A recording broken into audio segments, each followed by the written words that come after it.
আল্লাহ রাসূল বলেন উম্মত তোমরা মাহে রমজানে তোমার কর্মচারীর কাজ কমায় দাও। আবার শুনেন আল্লাহর নবী বলেন উম্মত তুমি মাহে রমজানে তোমার কর্মচারীর কাজ কমায় দাও, তাকে ইহসান করাও, তাকে দয়া করো। যদি তুমি তার কাজ কমায় দাও আমি রাসূল তোমাকে গ্যারান্টি দিলাম আল্লাহ তোমাকে জাহান্নাম থেকে মুক্তি দিয়ে দিবে। একসাথে হবে না? জোরে বলেন আল্লাহু আকবার। আল্লাহর নবী বলেন উম্মত তোমার অধীনস্থ, তোমার কর্মচারী, তোমার গোলাম, তোমার কর্মচারী, তোমার অধীনস্থ, তোমার শ্রমিক, তোমার অধীনস্থ যারা আছে তুমি তার কাজকে হালকা করে দাও, তার কাজকে কমায় দাও, তাকে ইহসান করো, দয়া করো। বিনিময়ে আমি রাসূল তোমাকে ওয়াদা করলাম আল্লাহ তোমাকে জাহান্নাম থেকে বাঁচাই দেবে। একসাথে বলবেন না সুবহানাল্লাহ? না আরেকটু জোরে বলেন আল্লাহু আকবার। এটা আল্লাহ রাসূল বললেন।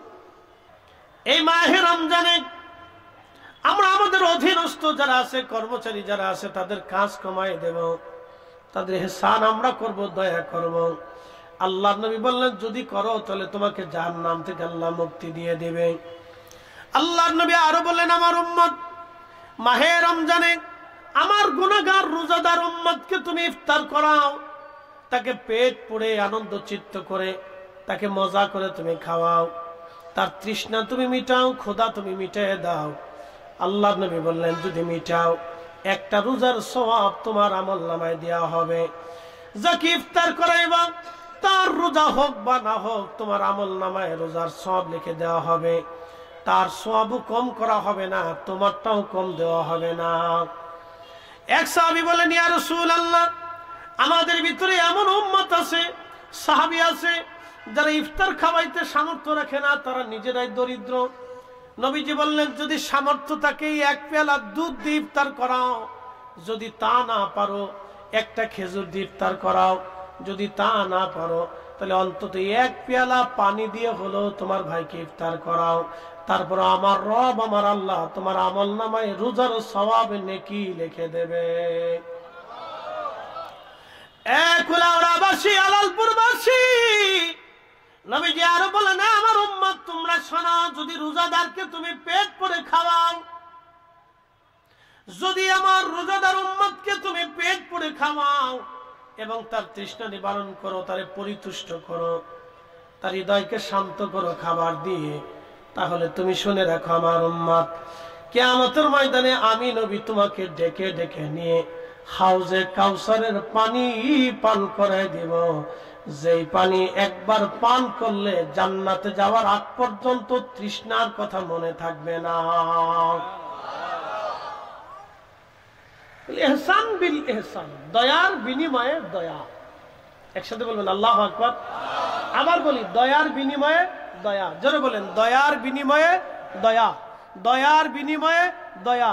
জীবনে দেখছেন, জীবনে কোন অলির জীবনীতে দেখছেন তারা বদদোয়া করে? কোন অলিরা বদদোয়া করে না। আর যদি কখনো তারা অতিষ্ঠ হয়ে বদদোয়া করেই ফেলে তাহলে যার বিরুদ্ধে বদদোয়া করে তার রক্ষা থাকে না। পৃথিবীর কোন বাদশা রাজা তাকে ওই জরিমানা থেকে তারা খালাস দিতে পারে না। কথা ঠিক আছে কিনা? কোন অলিরা বদদোয়া করে না, সুফিরা কখনো বদদোয়া করে না। সুফিদের কাজ ছিল সবসময় দোয়া করা। এই জন্য সুফিরা দোয়ায় বিশ্বাসী। আর গায়রে সুফি যারা আছে, সুফিয়ত মানে না, তরিকত মানে না, তাসাউফ যারা মানে না তারা দোয়াও মানে না। কি কথা ঠিক আছে না ভাই? তারা কি মানে না? দোয়া মানে না। তারা নানান মাসালা ধরে, পেঁয়াজ ধরে, বেদাতের তরিকা দেয়, বেদাতকে সিল্লাফাল্লা করে, উম্মতকে ধ্বংস করার বুদ্ধি করেছে। আরে মুসলমানের দোয়ার এত পাওয়ার, দোয়া দিয়ে আল্লাহর নবী বদরের প্রান্তরে আল্লাহর কাছ থেকে সাহায্য এনেছে, উহুদে সাহায্য এসেছে। দোয়ার কারণে পৃথিবীর বিরুদ্ধে খাজা বাবা আজমেরি সাহায্য এনেছে। দোয়ার কারণে শাহজালাল ইয়ামানি আল্লাহর কাছ থেকে সাহায্য এনেছে। দোয়া ছাড়া সাহায্য আসে না। কথা কোন ঠিক কিনা? আর এই দোয়া থেকে মুসলমানদেরকে সর্বনাশ করে দেওয়ার জন্য একদল ফতোয়া মেরে মেরে উঠে পড়ে লাগছে। তাদেরকে আমাদের থেকে বিচ্যুত থাকতে হবে, দূরে থাকতে হবে। কথা বলেন ঠিক না বেঠিক? এই সমস্ত কথা মানা যাবে না, ধ্বংস হয়ে যাবে মুসলমান। যত দিন যাচ্ছে মুসলমান তত ধ্বংসের দিকে চলে যাচ্ছে। মুসলমানের তাসাউফ নাই, ইলমে লাদুন্নি নাই, মুসলমানের দোয়া কবুল হয় না। আজকে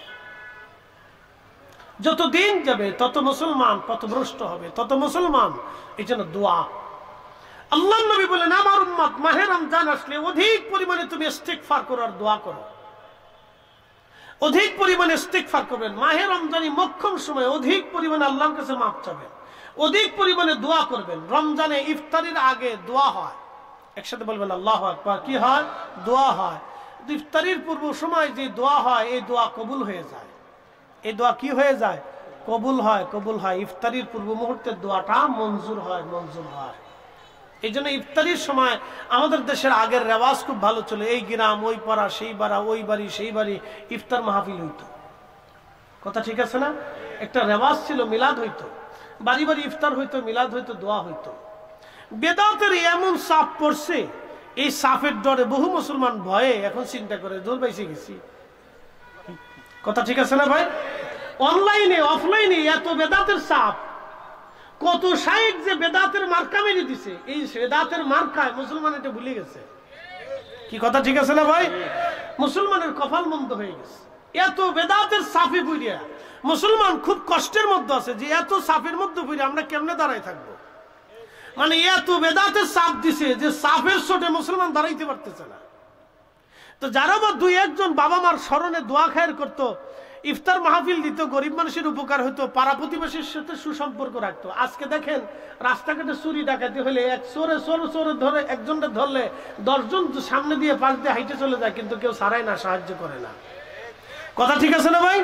তার মানে কি সহমর্মিতা নষ্ট হয়ে গেছে, সহমর্মিতা নষ্ট হয়ে গেছে।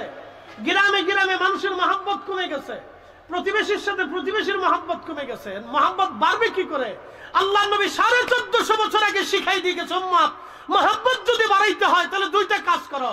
এক নম্বরে তোমরা মানুষকে খাওয়াও, প্রতিবেশীরে খাওয়াও, গরিবদেরকে খাওয়াও, আত্মীয় স্বজন খাওয়াও, নিজের একসাথে খাইতে বসো, পরিবারের সবাই খাইতে বসো, চাচা বাতিজা একসাথে খাও, একজনকে খাওয়াও, বাতিজা চাচারে খাওয়াও, চাচা বাতিজারে খাওয়াও, চাচতো ভাই চাচতো ভাইরে খাওয়াও, মামুতো ভাই মামুতো ভাইরে খাওয়াও, আত্মীয় স্বজন খাওয়াও, প্রতিবেশীর মানুষকে খাওয়াও। খাওয়াইলে মহব্বত বাড়ে, খাওয়াইলে মহব্বত বাড়ে। আমাদের দেশে মিলাদের দাওয়াত দিয়া মানুষকে দাওয়াত করে মানুষকে খাওয়ায়, বেদাতের ফতোয়ার চাপে মুসলমান হারাই ফেলছে।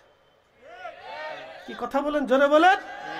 বেদাতের ডরে মুসলমান হারিয়ে ফেলছে, মহব্বত তো হারিয়ে যাচ্ছে। এই জন্য একজনের বাড়ি আগুন লাগলে নিবাইতে যায়, একটু পরে যায়, চিন্তা ভাবনা করে যায়। হ্যাঁ, আপনি দেখেন ঢাকা শহরে সন্ধ্যায় বিকেলে দিনে দুপুরে ডাকাতি হচ্ছে, কেউ কারো ছাড়াচ্ছে না, কেউ কারো হেল্প করতে আসে না। দিনের বেলা যদি এটা হয়তো গভীর রাতে কি হবে আপনি কল্পনা করতে পারবেন যে আমাদের সহমর্মিতা, দয়া কতটা নিকৃষ্ট হয়ে গেছে, কতটা নিচ পর্যন্ত আসছে যে বিপদগ্রস্ত মানুষকে আমরা উদ্ধার করি না। আবার কোথাও যদি রোড অ্যাক্সিডেন্ট হয়, আমাদের দেশের কিছু মানুষ আছে তার উদ্ধার করার আগে পকেট হাতায়। কি কথা কন না কেন, জোরে বলেন? আপনি দয়ার স্তর কত নিচে নামছে কল্পনা করতে পারবেন? কল্পনা করতে পারবেন না যে আমাদের ইহসানের স্থান কত নিচে নেমে আসছে। অথচ আল্লাহর রাসূল বলেন, যদি দয়া করো দয়া পাবে, দয়া করো দয়া পাবে, দয়া করো দয়া পাবে। একসাথে বলবেন আল্লাহু আকবার। সারা দেশের কি পরিস্থিতির ভিতরে আপনি পর্যবেক্ষণ করলে দেখবেন যে দয়া করলে দয়া পাবে, এই কথা মানুষ ভুলেই গেছে। প্রিয় উপস্থিতি হাজিরিন, প্রিয় ভাই আমার, 1450 বছর আগে আল্লাহর নবী আমাদের কত চমৎকার তরিকা শিক্ষা দিয়ে গেলেন। দোয়া করলে দোয়া পাবে, দয়া করলে দয়া পাবে। আপনি যদি আপনার বাবা মার জন্য দোয়া না করেন, আপনার সন্তান আপনার জন্য দোয়া করবে না। কি কথা কন, জোরে বলেন? দোয়ার বিনিময়ে দোয়া, দয়ার বিনিময়ে দয়া, ভালোবাসার বিনিময়ে ভালোবাসা, এটা আল্লাহর রুলস। আপনি যদি দোয়া না করেন, আপনার সন্তান আপনার জন্য দোয়া করবে না। আপনি নিজে দোয়া করবেন, সন্তানকে দোয়া শিখাবেন। আপনি কবর জিয়ারত করবেন, সন্তানকে কবর জিয়ারত শিক্ষা দিবেন। আপনি ইসালে সওয়াব করবেন, সন্তানকে ইসালে সওয়াব শিখাবেন। আজকে আল্লামা হাফিজ মহসিন খান রাহমাতুল্লাহ জন্য 44 খতম কোরআন শরীফ পড়ছে তার ছাত্ররা। উনি যদি হুজুর শিক্ষা দিয়ে না যাইতেন, তাহলে ওনার নসিবে আজকে 44 খতম হইতো না। কি কথা কন না কেন, জোরে বলেন? আর এই শিক্ষাটা ওনাকে আল্লামা সাহেব কিবলা ফুলতুলি রাহিমাহুল্লাহ শিখিয়েছেন। যদি সাহেব কিবলা না শিখাইতেন, তাহলে আজকের মাহফিল এইখানে হইতো না। কথা বলেন ঠিক কিনা? শুধু বেদাতের ফতোয়া দিয়ে মুসলমানদেরকে এমন চাপের মধ্যে ফেলছে যে মুসলমান উঠে দাঁড়াইতে করতে সাহস পেতেছে না, ডর করে মুসলমানের না জানি কোন গুনাহ হয়ে যায়। শয়তান বিজয় হয়ে যাচ্ছে আমাদের উপরে। আমরা আমাদের ঐতিহ্যের রেওয়াজগুলি হারিয়ে ফেলছি। সাহাবায়ে কেরাম কোনো কিছু বাড়িতে রান্না করার সাথেই রাসূলের দরবারে নিয়ে আসতেন। নবী ছাড়া খাইতেন না, নবী যে আহলে সুফার সাহাবী ছাড়া খাইতেন না। কি চমৎকার দিন ব্যবস্থা ছিল, কি সুন্দর জীবন ব্যবস্থা ছিল। হযরতে সাইয়্যিদুনা ইব্রাহিম আলাইহিস সালাম কোনো মেহমান ছাড়া খাবার খাইতেন না। আর আমরা এগুলি দিন দিন ভুলে গেছি। আগে আমরা দেখছি গ্রামে ঈদের নামাজ শেষ করার পরে সবাই একসাথে বসতো, কি ঠিক আছে না? সবাই একসাথে বসতো। আমাদের ফরিদপুরের রেওয়াজ ছিল, সব গ্রামের মানুষ, পাড়ার মানুষ একসাথে বসতো। একজনের বাড়িতে, এক মুরব্বীর বাড়িতে এক জায়গায় বসতো, বসে সবাই মিলমিশ করে একসাথে খাবার খাইতো। এই একসাথে খাওয়া, এই একসাথে থাকা, একসাথে ঘুমানোর ভিতরে একটা মহব্বত আলাদা থাকে, নিজেদের ভিতরে ভ্রাতৃত্ব বোধ তৈরি হয়। এইগুলি ফতোয়া মেরে মেরে আজকে আমরা শেষ করে ফেলছি, এগুলোর জবাই দিয়ে দিচ্ছি আজকে আমরা। খুব মনোযোগের সাথে কথাগুলি শুনে যাবেন। আজ এগুলি আমাদের বুঝের বিষয়, মানার বিষয়, দায়িত্ব আমাদের। আপনার জিন্দেগি আপনার, কবর আপনার, হাসর আপনার। কারো ফতোয়ায় আপনার কবরও নষ্ট হবে না, কারো ফতোয়ায় আপনার হাসরও নষ্ট হবে না। আপনার আখিরাতের সদাই আপনাকে নিয়ে যেতে হবে, যে আপনার মেহশরের সদাই আপনাকে নিয়ে যেতে হবে। আল্লাহ আমাদেরকে শ্রেষ্ঠত্ব দিলেন, কুনতুম খায়রা উম্মাহ, খায়রে উম্মাহ করলেন, সর্বশ্রেষ্ঠ জাতি বানাইলেন। কারণ এই উম্মতের দয়া বেশি, উম্মত দয়া করবে। আল্লাহর বান্দা বললেন, ও রব, আমি জীবনে কোনো ভালো কাজ করি নাই, একটা ভালো কাজ আমি করেছি আল্লাহ। ভালো কাজটা হলো, আল্লাহ আমার এই দিন মজুর, সারাদিন পরিশ্রম করে একসা গম, আল্লাহ গমের বিনিময়ে তারে গরু দিয়ে দিলাম। আমার দিন মজুর খুশি মনে গরুগুলি নিয়ে চলে গেল। আল্লাহ, আল্লাহ আমলটা যদি তোমার পছন্দ হয়, আল্লাহ নবী সহিহ বুখারীর কিতাবুল আম্বিয়ার মধ্যে নবীজি বলতেছেন, তখন গুহার মধ্যে পড়ে, পাহাড়ের গুহার ভিতরে পড়ে আল্লাহর বান্দা কাঁদে, বলে আল্লাহ আমলটা যদি তোমার কাছে পছন্দ হয়, এই ইহসান দয়াটা যদি তোমার কাছে ভালো লাগে আল্লাহ, তাহলে আজকে তুমি আমার দয়া করো। পাথর গুহা আটকাই দিয়েছে, সরানোর ক্ষমতা নাই। আল্লাহ তুমি আমাদের গুহা থেকে পাথর সরাইয়া দাও। আল্লাহ নবী বললেন, সাথে সাথে টাস করে পাথরের এক অংশ গুহার সামনে থেকে সরে গেল। একবার জোরে বলা যাবে কি সুবহানাল্লাহ। দয়ার বিনিময়ে দয়া, দয়ার বিনিময়ে দয়া। এই যে রমজান আসতেছে, আপনি যদি সামর্থ্যবান থাকেন তাহলে আপনি নিয়ত করেন না যে আপনার গরিবের প্রতিবেশী, আত্মীয় স্বজন যারা আছে তারা কেউ ক্ষুধার্ত থাকবে না। আপনি নিয়ত করেন, যদি আল্লাহ আপনাকে সামর্থ্য দেয়। আমার কথা অনেকে শুনতেছেন, অনলাইন অফলাইনে লক্ষ লক্ষ মানুষ আমার এই রমজান ওয়াজ শুনবে। আমি সকল সামর্থ্যবানকে বলবো, বিত্তবানকে বলবো, আমার দেশের ছেলেরা কেন চুরি করবে, ডাকাতি করবে, কেন তারা খুন খারাপি করতে যাবে? কারণ অভাবের মধ্যে পড়ে মানুষের স্বভাব নষ্ট হয়ে যায়। কথা ঠিক আছে না ভাই? মানুষের অভাবে স্বভাব নষ্ট হয়। আপনি দেখেন তো, কুলাউড়ার কোন ধনী বংশের ছেলে ডাকাতি করবে? দেখাইতে পারবেন? কোন ভদ্র ফ্যামিলির ছেলে ডাকাতি করবে দেখাইতে পারবেন? পারবেন না। কোন ভদ্র ফ্যামিলির ঘরের ছেলে ডাকাতি করে না, কারণ তারা জানে তো আমার তো অভাব নাই, আমি ডাকাতি করতে যাব কেন? আমার তো অভাব নাই। অভাবে মানুষের স্বভাব নষ্ট হয়ে যায়। রাষ্ট্রযন্ত্র তার জন্য দায়ী। আমার দেশের 5 লক্ষ ছেলে পেলে আছে যারা একেবারে পরিচয়হীন। আপনি কল্পনা করতে পারবেন, পরিচয়হীন যাদেরকে বলে, হ্যাঁ আমাদের দেশে কি বলে, এই যারা রেল লাইনের আশেপাশে, বাস স্ট্যান্ডে বিভিন্ন জায়গায় থাকে, হ্যাঁ টুকাই বলে, অথবা আমাদের দেশে আরো কি বলে, এই ছেলেপেলেরা প্রায় 5 লক্ষ আছে। বলেন আমাদের রাষ্ট্র যদি এদের কর্মসংস্থানের ব্যবস্থা করতে না পারে, তাহলে 5 লক্ষ চোর ডাকাত হবে আমার দেশে। কি কথা কর না কেন? যেখানে আমার ছেলে, আপনার মেয়ে, আপনার মেয়ে, আমার ছেলে, আপনার আত্মীয়, আমার আত্মীয়, আপনার স্ত্রী, আমার স্ত্রী, কেউ নিরাপদ না, কেউ নিরাপদ না। এখনই যদি তাদের বিষয়ে রাষ্ট্রের চিন্তা যদি মাথায় না আসে, তাহলে আপনি পুলিশ আর সেনাবাহিনী দিয়ে কন্ট্রোল করতে পারবেন না। তো এরকম লক্ষ লক্ষ যুবক চুরি ডাকাতির ভিতরে ঝেপে যাবে। যদি আপনি এখনই কন্ট্রোল করতে না পারেন, তাহলে আগামীর জন্য অনেক ভবিষ্যৎ বড় কঠিন হয়ে যাবে। তা আমাদের দেশের ধনী যারা আছে, আমার এই ওয়াজ অনেকে শুনবে, যারা ধনী আছে, সম্পদশালী আছে, তাদের উচিত হলো এক ফার্স্ট এই মাহে রমজানে দেখতে হবে তার আত্মীয় স্বজন দরিদ্র আছে কিনা, তার ঘরের মধ্যে খাবার নিশ্চিত করতে হবে। কথা ঠিক আছে না ভাই? 2 নম্বর, তার প্রতিবেশীর মধ্যে দরিদ্র আছে কিনা, তাদের ঘরের মধ্যে খাবার নিশ্চিত করতে হবে। 3 নম্বর, তার গ্রামের মধ্যে দরিদ্র আছে কিনা, যদি থেকে থাকে তাহলে তার ঘরে খাবার মাহে রমজানে নিশ্চিত করতে হবে। এরকম সব বাংলাদেশের ধনীরা যদি তার প্রত্যেক গ্রাম এরকম করে, তাহলে আশা করি অনেক অপরাধ প্রবণতা কমে যাবে, আমাদের দরিদ্র মানুষের জন্য ইহসান হবে, দয়া হবে। প্রিয় উপস্থিতি হাজিরিন, খুবই মনোযোগের সাথে শুনবেন। দয়া করলে দয়া পাওয়া যায়। সহিহ বুখারী থেকে আমি আপনাদেরকে আরেকটা হাদিস শরীফ শোনাই। নবীজি বললেন, পূর্ব জমানার একজন মহিলা ছিল বড় নামাজি, নামাজ পড়তো মহিলা, কিন্তু তার বাড়ি একটা বিড়াল ছানা ছিল, বিড়াল।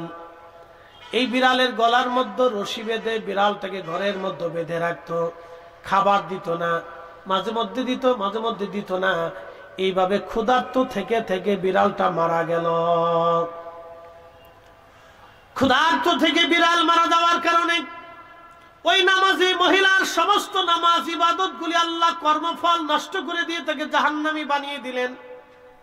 সহিহ বুখারীতে নবী বললেন, ওই মহিলাকে আল্লাহ জাহান্নামী বানিয়ে দিলেন। কারণ কি? সে বিড়ালকে কষ্ট দিল, বিড়ালকে মারল, বিড়ালকে খাবার না দেওয়ার কারণে ক্ষুধার্ত বিড়াল মারা গেল। সেই জন্য মহিলার নামাজ তাকে জান্নাতে নেয় নাই, মহিলার রোজাও তাকে জান্নাতে নেয় নাই, মহিলার ইবাদত তাকে জান্নাতে নেয় নাই, কারণ আল্লাহর একটা সৃষ্টিকে সে কষ্ট দিয়েছে। যদি এক বিড়াল মারার কারণে একজন নামাজি নারী যদি জাহান্নামে চলে যায়, তাহলে মানুষ যারা খুন করে তাদের অপরাধ কত কঠিন হবে। কি কথা কর না কেন, জোরে বলে। যারা মানুষ খুন করে, যারা মানুষকে হত্যা করে, মানুষকে কষ্ট দেয়, মানুষের সম্পদ জোর করে ডাকাতি করে নিয়ে যায়, তাদের পরিণতি কি হবে?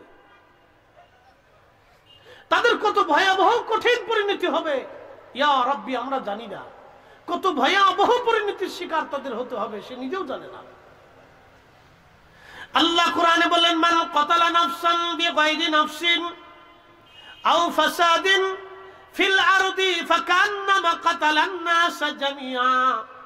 তোমরা যদি কোনো নিরপরাধ মানুষকে হত্যা করো, একজন নিরপরাধ মানুষকে তুমি মেরে ফেলে দাও, সে হিন্দু হোক, বৌদ্ধ হোক, খ্রিস্টান হোক, শিখ হোক, ইয়াহুদি হোক, নাসারা হোক, যে জৈন হোক, মাজুসি হোক, নাস্তিক হোক, মুসলমান হোক, একজন নিরপরাধ মানুষকে তুমি যদি হত্যা করো, নিরপরাধ, সে কোনো অপরাধ করে নাই, নিরপরাধ মানুষকে তুমি যদি মেরে ফেলে দাও, আল্লাহ কোরআনে বললেন, तमाम দুনিয়ার মানব জাতিকে হত্যা করলে যে অপরাধ, একজন নিরপরাধ মানুষকে মেরে ফেললে সে অপরাধ। আল্লাহ এখানে মান কাতালা নাফসাম, মানুষের কথা বলেছেন, মুসলমানের কথা আল্লাহ বলে নাই। মান কাতালা নাফসাম বিগাইরি নাফসিন, সে কাউকে হত্যা করে নাই, আও ফাসাদিন, অথবা সে ফাসাদ সৃষ্টি করে নাই। পৃথিবীতে সে রাহাজানি, ধর্ষণ, অন্যায়, জুলুম করে নাই, সে নিরপরাধ একজন মানুষ। তুমি যদি তাকে হত্যা করো, तमाम পৃথিবীর মানুষকে মেরে ফেললে যে অপরাধ, একজন নিরপরাধ মানুষকে মেরে ফেললে সে অপরাধ। এজন্য আপনি দেখবেন সারা পৃথিবীর কোন সুফিরা, সুফিদের কাছে সব ধর্মের মানুষ যাইতো নিরাপত্তার জন্য, শান্তির জন্য, ভালোবাসার জন্য, দয়ার জন্য। কথা বলেন ঠিক কিনা? পৃথিবীর সব সুফিদের কাছে সমস্ত ধর্মের মানুষ যাইতো, নিরাপত্তার জন্য যাইতো, ভালোবাসার জন্য যাইতো, দয়ার জন্য যাইতো।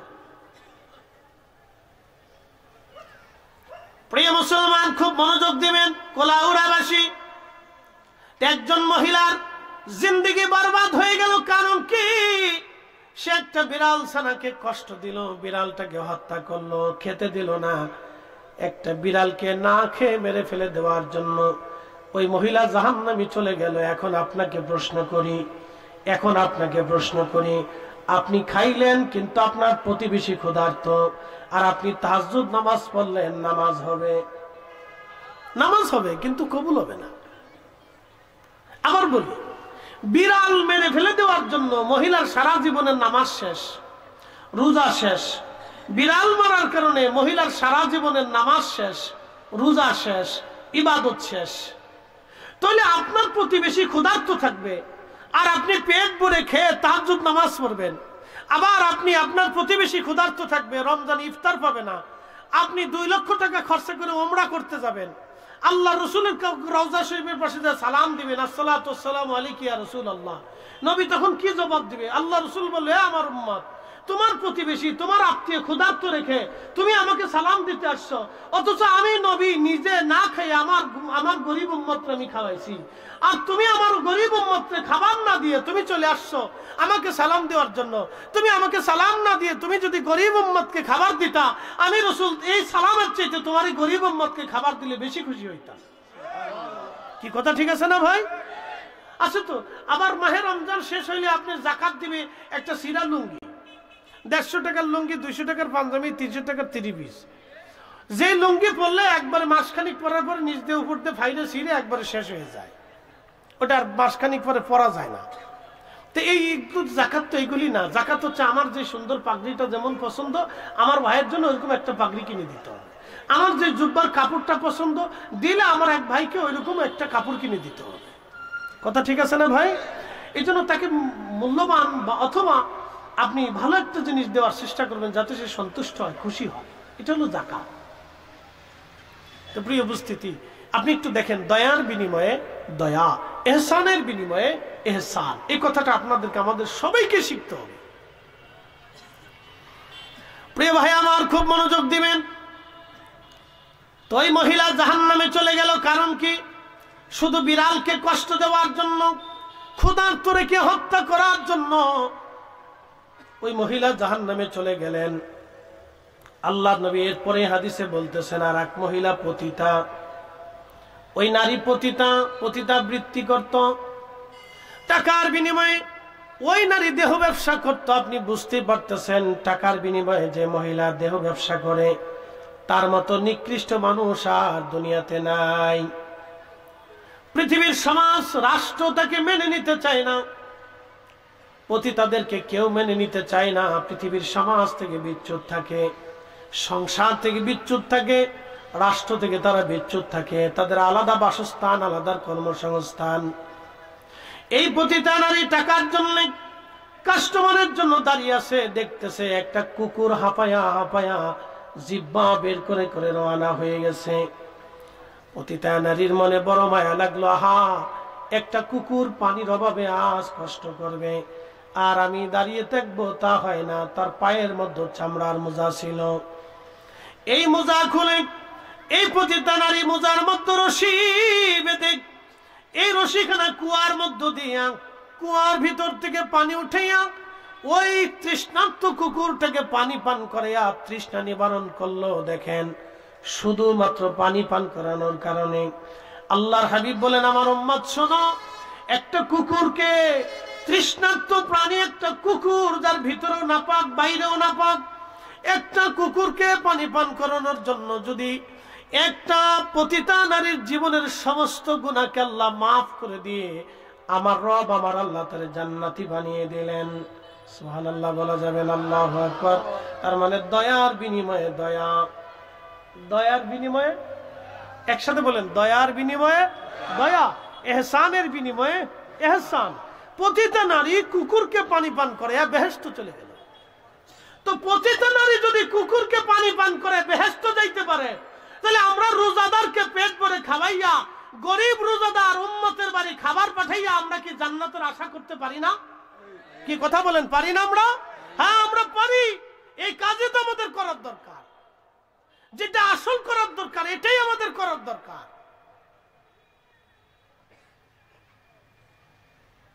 এটাই করার দরকার। এটাই আল্লামা সাহেব কেবলা ফুলতলি রহমতুল্লাহ শিক্ষা দিয়েছেন তার বড় আওলাদ মুফতি সাহেব হুজুর করেন। আল্লাহু আকবার বলবেন না? ওনার সারা জীবনের আমল আমি শুনছি, বড় সাহেবের সারা জীবনের আমল, সারা জিন্দেগি এটা করতে থাকেন। একসাথে বলবেন আল্লাহু আকবার। তাহলে ইহসানের বিনিময়ে কি? ইহসান, দয়ার বিনিময়ে দয়া। এরকম যদি আমরা সবাই সবার অবস্থান থেকে চেষ্টা করি, তাহলে দয়ার বিনিময়ে দয়া আসবে। এক পতিতা নারীর কুকুরকে দয়া করার কারণে যদি তার জীবনের সমস্ত গুনাহ যদি আল্লাহ মাফ করে দিয়ে তাকে জান্নাতি বানায় দেয়, তাহলে অবশ্যই আল্লাহ আপনাকেও দয়া করার বিনিময়ে আল্লাহ আপনাকে দয়া করবে। আপনার প্রতিবেশী হিন্দু হোক, বৌদ্ধ হোক, খ্রিস্টান হোক, যে ধর্মের মানুষ হোক, আপনি তাকে খাবার দেন। কুকুর, কুকুর তো কোনো ধর্মের অনুসারী না। কুকুর যদি আল্লাহর সৃষ্টি, সে আল্লাহর জিকির করে, এটা সত্য। কি কুকুর তো একটা প্রাণী, আল্লাহর সৃষ্টি, একটা হাজার লক্ষ মাখলুকের মধ্যে একটা মাখলুক।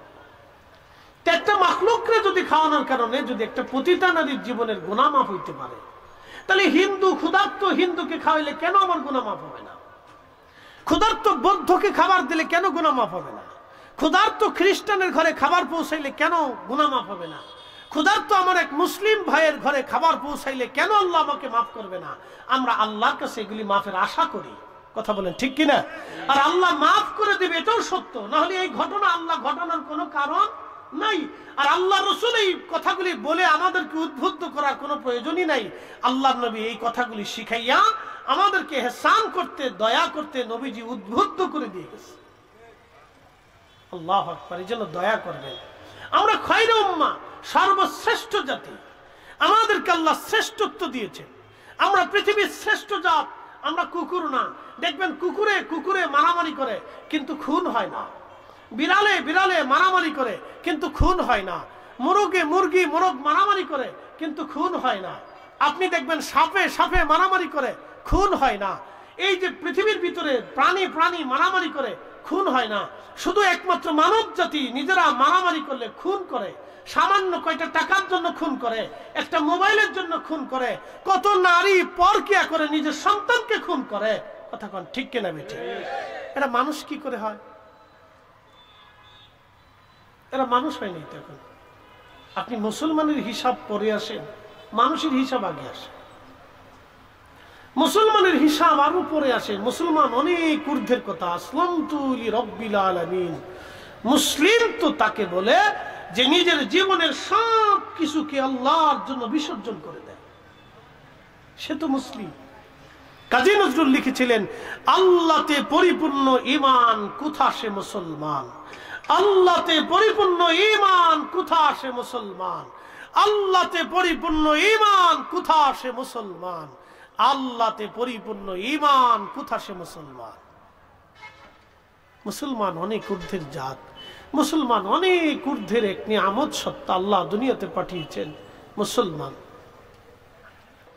যত দয়া করবেন তত দয়া পাবেন। কিয়ামতের ময়দানে আল্লাহ বান্দাকে দয়া করবে। কেমন দয়া! এমন ঘটনার ভিতরে আসছে, কিয়ামতের ময়দানে একজন ব্যক্তির একটা নেকের অভাব, একটা নেকি হইলে সে জান্নাতে যেতে পারে। আর আরেকজন ব্যক্তির একটা মাত্র নেকি হয়েছে, আর কোন নেকি তার আমলনামায় নাই। তো দুজনই কাঁদতে কাঁদতে জাহান্নামের দিকে চলে যায়। তো একজন আরেকজনকে জিজ্ঞাসা, কি জন্য জাহান্নামে যাও? বলে, আমার একটা মাত্র নেকির অভাব, আল্লাহ আমার এই জন্য জাহান্নামে দিচ্ছে। সারা হাসর মাঠ ভরে আমি একটা নেকির ব্যবস্থা করতে পারি নাই। যার কাছে একটাই নেকি আছে সে বলবে, দেখো আমার তো কোনো নেকি নেই, আমার একটা মাত্রই নেকি, তাহলে তোমারে দিয়ে দিলাম, তুমি নিয়ে যাও। একসাথে বলবেন আল্লাহু আকবার। না না, জোরে বলেন, জোরে জোরে আল্লাহু আকবার। কিয়ামতের ময়দানেও দয়া হবে, দয়ার বিনিময়ে দয়া পাবেন। দেখেন যে আমার একটা মাত্র নেকি আছে, আমার তো আর কোনো নেকি নেই, তা তোমার একটা যেহেতু নেকি তো তুমি নিয়ে যাও। আমার তো আর এক নেকি দিয়ে বেহেশতে যাওয়ার সুযোগ নাই, তুমি যেহেতু যাইতে পারবা তাহলে তুমি যাও। তো ওই লোকের খুব দয়া হবে। তো একটা নেকি নিয়ে দৌড়াই যাবে, ইয়া রাব্বি আমার একটা নেকির জোগাড় হয়ে গেছে। বলে, কে দিল? বলে, অমুক নাম আল্লাহর বান্দা, সে তার একটা মাত্রই নেকি আছে, এছাড়া আর কোনো নেকি নেই। আল্লাহ সে আমাকে একটা নেকি দিয়ে দয়া করছে, আল্লাহ তুমি আমার মাফ করে দাও।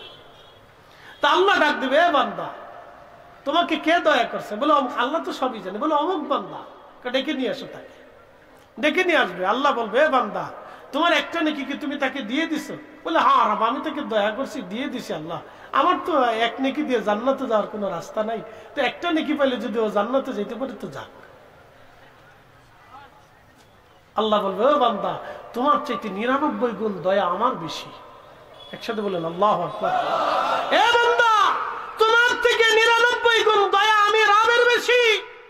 তুমি আজকে হাসরের মাঠে দয়া করছো, যা তোর তো কোনো নেকি নাই, আমি আল্লাহ তোকে দয়া করলাম, আমার এই বান্দাকেও দয়া করলাম, তোমাকেও দয়া করলাম, তোমাকেও বেহেশত দিয়ে দিলাম, দয়ার বিনিময়ে তোমাকেও দয়া করলাম। একসাথে বলবেন আল্লাহু আকবার। দয়া, যারা বলেন কি দয়া। এই জন্য মানুষকে দয়া করতে হয়, আল্লাহর মাখলুককে দয়া করতে হয়, গরিবকে দয়া করতে হয়, অভাবীকে দয়া করতে হয়, ক্ষুধার্তকে দয়া করতে হয়। কখনো যেন আপনার দরজা থেকে কোনো ক্ষুধার্ত ফিরে না যায়, কখনো আপনার দরজা থেকে ক্ষুধার্তকে তাড়াবেন না। আল্লাহ বলেন ও আম্মাস সাইলা ফালা তানহার। হাবিব উম্মতকে শিখান ভিক্ষুককে যেন ধমক না দেয়, উম্মতকে শিখান অভাবীকে যেন ধমক না দেয়, উম্মতকে শিখান দুস্থকে যেন ধমক না দেয়, উম্মতকে শিখান বস্ত্রহীনকে যেন ধমক না দেয়। হাবিব উম্মতকে শিখান ক্ষুধার্তকে যেন ধমক না দেয়। আজকে আমরাও আল্লাহ আমাদের অন্তরে কি দিয়ে দিল? দোয়া দিয়ে দিল। লক্ষ লক্ষ মানুষের ভিতরে সাহেব কেবলা দোয়া শিক্ষা দিলেন। আজকে কি হলো? সিলেটের রন্দে রন্দে লক্ষ লক্ষ হাত, কোটি কোটি হাত ওনার জন্য আল্লাহর দরবারে উত্তোলিত হয় না? আসতে বলেন না, জোরে বলেন। সিলেটে তো বহু রাজনীতিবিদ আছে, তাদের জন্য কি এরকম দোয়া হয়? আরো তো অনেক লক্ষ লক্ষ আলেম আছে, তাদের জন্য এরকম দোয়া হয়, কিন্তু ওনার জন্য হয় 360 জনের জন্য হয়। কথা ঠিক আছে না ভাই? আচ্ছা, 360 জনের এই বংশধর কি আমাদের ভিতরে আছে? তাদের লিখিত কোনো কিতাব আছে? কিচ্ছু নেই, কিন্তু 360 জনের কথা আমাদের হৃদয়ে আল্লাহ বদ্ধ করে দিছে। একসাথে বলবেন আল্লাহু আকবার। এদেশের কোটি কোটি আলেমরাও যদি তাদের বিরুদ্ধে ফতোয়া দেয়, তো মানুষ আলেম ছাড়িয়ে দেবে, কিন্তু তাদেরকে ছাড়বে না। যারা বলেন হাত উঁচু করে বলেন ঠিক কিনা? মানুষ তাদেরকে বয়কট করবে, কিন্তু ওলিদেরকে বয়কট করবে না। কথা বলেন ঠিক কিনা? কারণ ওলিরা সৃষ্টিকে দয়া করত, আল্লাহ তাদেরকে দয়া করতে, তাদেরকে এতটা সম্মান আল্লাহ দিলেন যে আমাদের দিলকে তাদের দিকে রুজু করাই দিলেন, আমাদের দিলকে তাদের মোহাব্বত দিয়ে ভরে দিলেন। আপনি আপনার বাবাকে গালি দেন, আমার বাবাকে গালি দিলে কষ্ট হবে না, কিন্তু শাহজালাল রহমতুল্লাহকে গালি দিলে আমাদের বেশি কষ্ট হয়। কথা ঠিক আছে না? কেন? এটা আল্লাহ সৃষ্টি করে দিয়েছে, এটা আল্লাহ সৃষ্টি করে দিয়েছে। কষ্ট লাগে, ব্যথা লাগে। ওনাদের বিরুদ্ধচারণ করলে আমাদের অন্তরে ব্যথা লাগে। তাকে মানুষের কাতারে আমরা রাখতে মন চাই না। যেমন আমাদের একদল আছে যারা আত্মাকাত তারাবি বানাবে, তারা ইমামুল আজম আবু হানিফা রাহমাতুল্লাহর সমালোচনা করে। যখন তার সমালোচনা করে তখন আমাদের কলিজার ভিতরে আগুন জ্বলে উঠে। কথা বল ঠিক কিনা? তো ইমামের প্রতি মহব্বত কে সৃষ্টি করে দিয়েছে? আল্লাহ সৃষ্টি করে দিয়েছে। কেন? ওনারা ইহসান করতেন, দয়া করতেন, ওনারা দয়া করতেন, ইহসান করতেন, দয়া করতেন। তো প্রিয় উপস্থিতি, দয়ার বিনিময়ে দয়া। কিয়ামতের ময়দানে আল্লাহ দয়া করবে। আল্লাহ দুনিয়াতে আপনি দয়া করছেন, কিয়ামতের ময়দানে এই দয়াগুলি আল্লাহ আপনাকে নিয়ে বলবে, বান্দা তুই অপরাধ করছিলি, বলে হ্যাঁ রব ভুল হয়ে গেছে, আল্লাহ আমি অপরাধ করে ফেলছি, আল্লাহ আল্লাহ আমি অন্যায় করে ফেলছি, আল্লাহ আল্লাহ আমি নামাজ ছেড়ে দিয়েছি, আল্লাহ আল্লাহ আমি রোজা ছেড়ে দিয়েছি। আল্লাহ তখন বলবো, বান্দা তুমি ওই বান্দারে দয়া করছিলে, তুমি ওই মাখলুকের দয়া করছিলে, ও বান্দা তুমি ওই আমার ওই বান্দারে দয়া করছিলে, যাও তুমি যে দয়া করছিলে আমি আল্লাহ তোমার থেকে 99 গুণ দয়া বেশি, আমি আল্লাহ দয়ার কারণে তোমার মাফ করে দিলাম। এই জন্য দয়ার বিনিময়ে দয়া, দয়ার বিনিময়ে দয়া, এই কথাগুলো আমরা ভুলেই গেছি। এই জন্য প্রতিবেশী আত্মীয় স্বজন যারা আছে তাদের খোঁজ খবর নেবে, তাদের খোঁজ খবর নেবেন, তারা ভালো খাইলো কিনা, পড়লো কিনা নিবেন। বাড়িতে ভালো খাবার রান্না হলে তাদেরকে এনে খাওয়াবেন। আল্লাহ কবুল করুক, সকলে বলেন আমিন।